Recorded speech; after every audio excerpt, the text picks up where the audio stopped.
हाय ଜୟ ଜଗନ୍ନାଥ ସାଙ୍ଗମାନେ। ଆଜି ଆସନ୍ତୁ ଦେଖିବା, ବହୁତ ଖରା ହେଉଥିଲା ଘରେ, ତ ଘରେ ବସି ବୋର୍ ଲାଗୁଥିଲେ, ତ ଗାଁର ସବୁ ଭାଇମାନେ ବାହାରିଲେ ଯିବା ତାଳ ଖାଇବା ପାଇଁ। ଏବେ ଚାଲିଲେ ସବୁ ତାଳ ଖାଇତେ।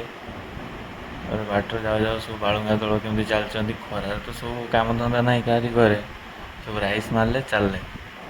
ବାଟରେ ଯାଉ ଯାଉ ପୁରା ନଈ କଡ଼ ଧରିଗଲେ। ନଈ କଡ଼ ଇଏ ତ ପୁରା ଫୁଙ୍ଗୁଳା ଦେହ, ବାହାଲା ଛୁଆ। ତାପରେ ନନ୍ଦୀ ବାବାଙ୍କ ଟିକେ ଦେଖା ହେଇଗଲା, ତାଙ୍କୁ ଜୁହାର ମାରିକି ସବୁ ଚାଲିଲେ। ତାପରେ ଏବେ ମିଟିଂ ଚାଲିବ, ସମସ୍ତଙ୍କର ପାଣି ମାଣି ପିଇକି ସବୁ ଛୁଆ ଥକି ଯାଇଛନ୍ତି। ଇଏ ଖାଇବାରେ ପୁରା କମତି କରିବାର ନାହିଁ। ଇଏ ଆମର ପ୍ରତାପ ବାବୁ। ତାପରେ ଉପରେ ଏବେ ତାଳ କଟା ହେବ, ବଡ଼ାପଟ ପୁରା ଦୀପକ ଭାଇ ଆମର ତାଳ କାଟିବେ। କାଟିଲା ବେଳେ ତାପରେ ସବୁ ତଳେ ବସୁଛନ୍ତି ତ ଖାଇବା ପାଇଁ, ହାଇଁଆ ଦଳ। ବଡ଼ାପଟ ତାଳ ସରିଲା ପରେ ବସିଯିବେ ତାକୁ ଖାଇବା ପାଇଁ।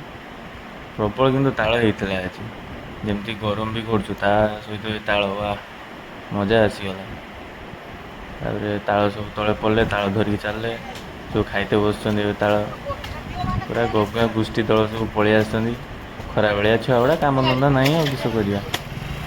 ଏମିତି ବାଳୁଙ୍ଗା ଦଳମାନଙ୍କୁ ସବୁ ଦେଖିବା ପାଇଁ ଚ୍ୟାନେଲକୁ ସବସ୍କ୍ରାଇବ୍ କରିବେ, ଲାଇକ୍ କରିବେ, ଆଉ କମେଣ୍ଟରେ ଜଣାଇବେ କେମିତି ଲାଗିଲା ବାଳୁଙ୍ଗା ଗୋଷ୍ଠୀମାନଙ୍କ ତାଙ୍କ କାମ ସବୁ ଆଜି ଖରାରେ।